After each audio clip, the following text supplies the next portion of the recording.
Hi, today we are returning back to basics. We will discuss simple question of matrix vector multiplication.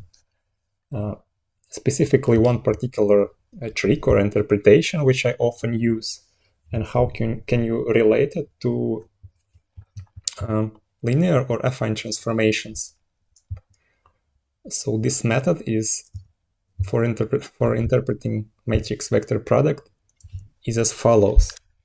For the problem ax equals y, you just think that you're producing a linear combination of columns of A with coefficients from vector x. It is particularly useful in a question if in a case that you are actually solving for x. And it would result in a task which is like, okay, how can I combine, add, and scale columns of A to reach some kind of point y? And it opens up a lot of questions, like what happens if columns can't cover all the space of possible y's? And everything that goes out of this is basically whether you can find solutions, infinitely many solutions, one solution, non-solution. So yeah, it's a very useful and interesting approach for analysis. And I've been using this intuition for a long time. I did not really rigorously learn it or derive it. I just kind of developed it. I've heard about column spaces, row spaces, like what you can see in MIT courses and similar. So yeah, and I just used it mechanically. It works. It just works. And so I decided to consult proper resources. I got this book. I can definitely recommend it. Elementary Linear Algebra by Howard Anton and Chris Rores. And actually, one of the interpretations they use is actually this interpretation. So it's quite popular. So okay, and also there's a series of videos by 3 Blue 1 Brown where they try to convey you the main ideas of linear algebra in a short video course called Essence of Linear Algebra, and they also mention it there. What they also mention but don't explain, they refer to columns of A as basis vectors, but don't really tell why they think maybe I don't know why. Basically, so I decided to try to find the connection between what different basis vectors implies that there is some kind of change of coordinates, right? So I decided to explore, okay, how can they be related together? And whether we can augment our interpretation from just purely mechanically it works to maybe actually point out why they can be referred as basis vectors. And actually, there are a lot of ambiguities when it comes to coordinate transform. If you do it mechanically, you don't have to ask questions like, can we draw basically different coordinate systems overlaid on top of one another, right? Is it even allowed? Does it even make sense? And like other problems that we will encounter. So I will try to maybe go into these questions maybe somehow. So we have to start with the general transformation rules, and we will derive them briefly, and I will introduce you to some mathematical, I guess, tricks, at least my version how to do it. It's not how it's done in the book, but I think it's useful to show you my approach. So we should agree that there can be a vector as a geometric object that is basically invariant. It doesn't care about what coordinate system it's represented in, as long as it basically can be represented with full kind of information. And so in this case, let's say, just judging by this image, we have some kind of yellow vectors u1, u2, basis vectors, and black basis vectors, which are primed, right? And we can construct a linear combination of these vectors to get some geometric vector v. So it's just vector v represented in two different ways. And actually what we care about are combinations, coefficients of basis vectors. And in case of just regular basis, there are a pair of some numbers, and in the another primed basis, different combination. And interestingly, it's just a purely kind of geometric approach, since we don't even specify like how do we describe the basis vector themselves. We just see that addition works, vector addition. So okay, it's important to know, like vector doesn't care. It should have unique representation in different coordinate systems. So in order to actually derive a proper rules of transformation, you need to know how to transform the basis vector themselves. You can approach it differently by knowing the coordinates, but generally I think it's more appropriate to know how the basic building blocks transform, right? And say you are given this relation, how you can construct new bases. I will refer to them new and old, primed and not primed.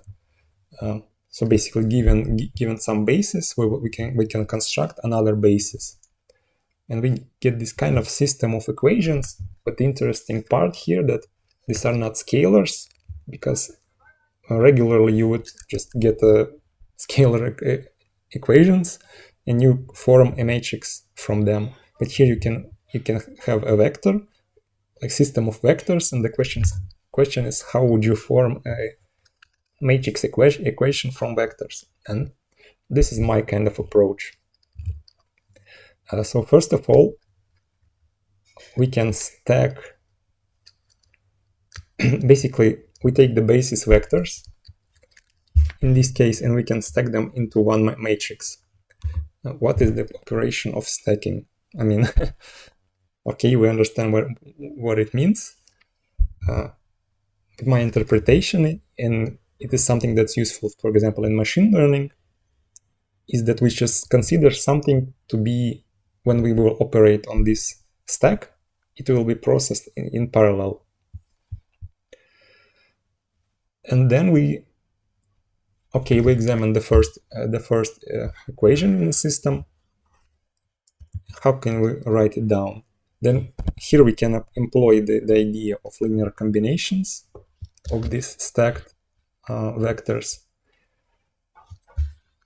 So we get the following form. We just get the coefficients before all basis vectors here, and we are just designating them like this. So u primed one basis expressed coordinates in terms of old basis, right? And we get this expression particularly. Actually, we can do it for both primed basis vectors, and we can stack again, do this in parallel, and we get an expression that we can get new basis vectors from old basis vectors via this matrix P, which is composed of these coordinates from given rules of transformation of basis vectors. So it's cool. Using some math, easy maths, you can like express how would you solve for P. Okay, we have transformation for basis. Question is how we transform coordinates. And spoiler, it doesn't transform the same way, but basically approach is here as one in the beginning, when we said, okay, we will try to express some geometric vector two ways, using new and old system. So these steps are kind of easy to understand. Here we know that we actually know how to transform old to new system. And if the transformation is if it does have an inverse, it means it kind of no information is lost, so kind of no dimensions are collapsed. I don't know how to properly call this, kind of degenerate matrix transformation, I don't know. But what we came up with is finally this expression.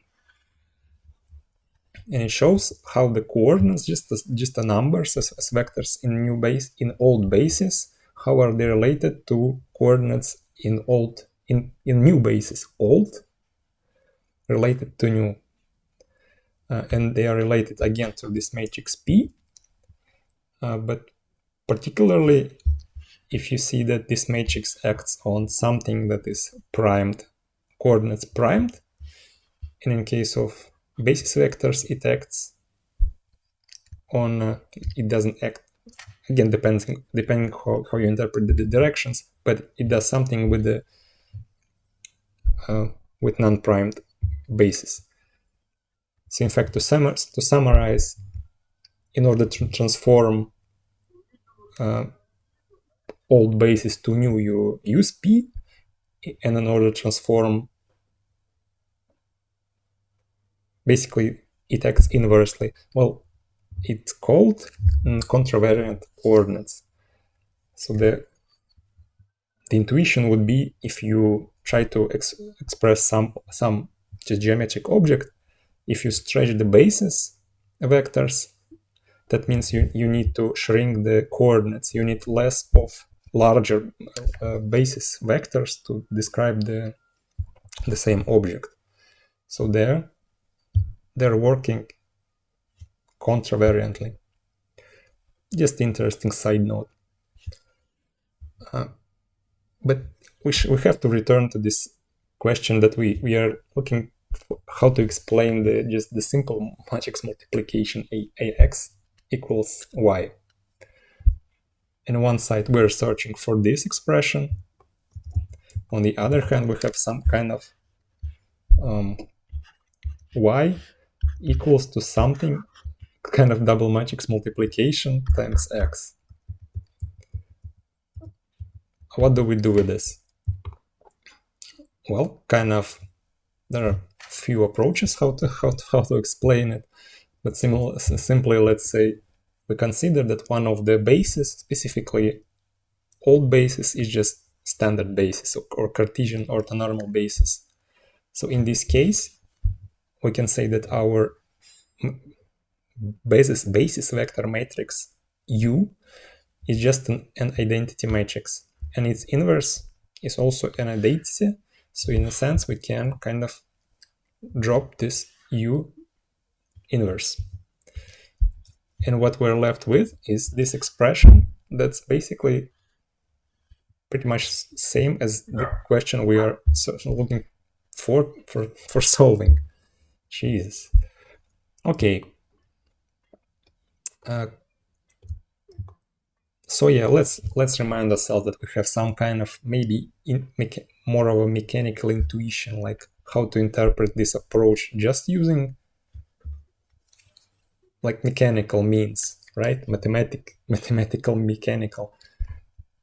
Yeah, we have some kind of columns, linear combinations and such, but it doesn't explain why, say, vectors, columns can be referred as bases. And then even if we have solved that we should keep track of in which coordinate system coordinates are stored, and it's not the case here because we don't even know, like x, what does it represent? For us, it's just numbers, and the whole thing works simply mechanically. But then we can examine our new kind of transformation expression, and then we see we actually have in orange a set of non-Cartesian basis vectors. So when Grant refer to columns as basis vector, that's how I interpret why he called them. That's what we get from our transformations. And then we have coefficients for this particular basis. And mind that these guys are not Cartesian in itself, although our y is Cartesian, and because our y is an angle, it's perfectly fine. So okay. Well, here you see pretty much the same as we saw before, just simply reinterpreted and simply recolored. And basically, it's pretty much it, right? It is the end of my explanation how these two things are related. And it's probably the main problem why I didn't want to release or record this video, because it's so anticlimactic. In just if you pose this main problem which we're exploring is to compare two approaches, purely mechanical and this approach through transformations. So it's not kind of rewarding. There's not a big payoff. But maybe since we have covered basically transformations to some extent, at least the idea how to derive them and which methods to use, maybe we can just acknowledge this. So I've introduced the idea that we can just stack vectors and consider them as just something that we're doing in parallel, independent kind of calculations, derived in this interesting way of interpretations through linear combination of transformation of basis vectors. Also, I think this formulation of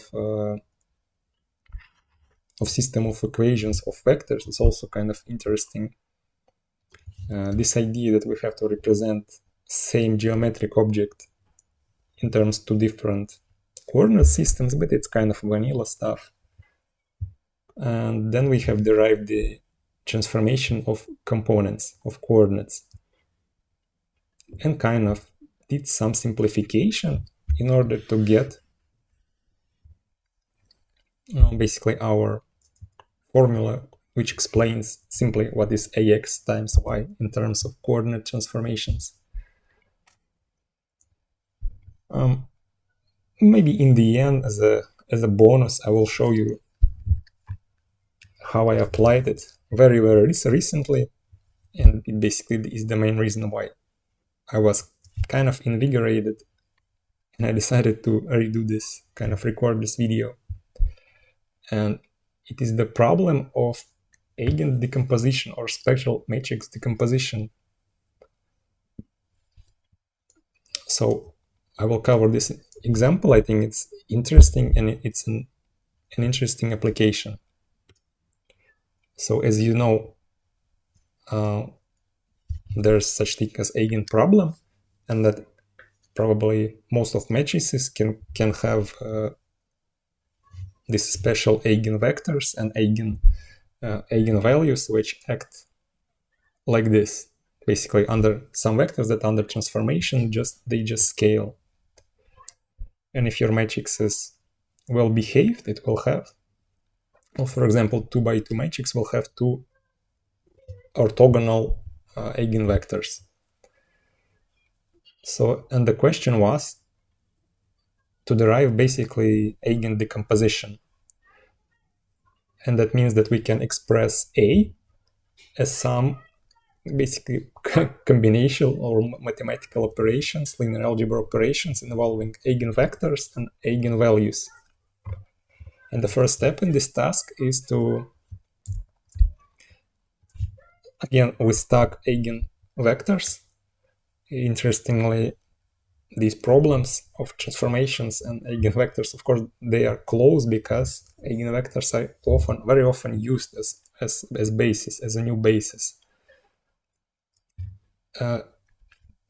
Okay, that's the first step of this problem idea, and then we can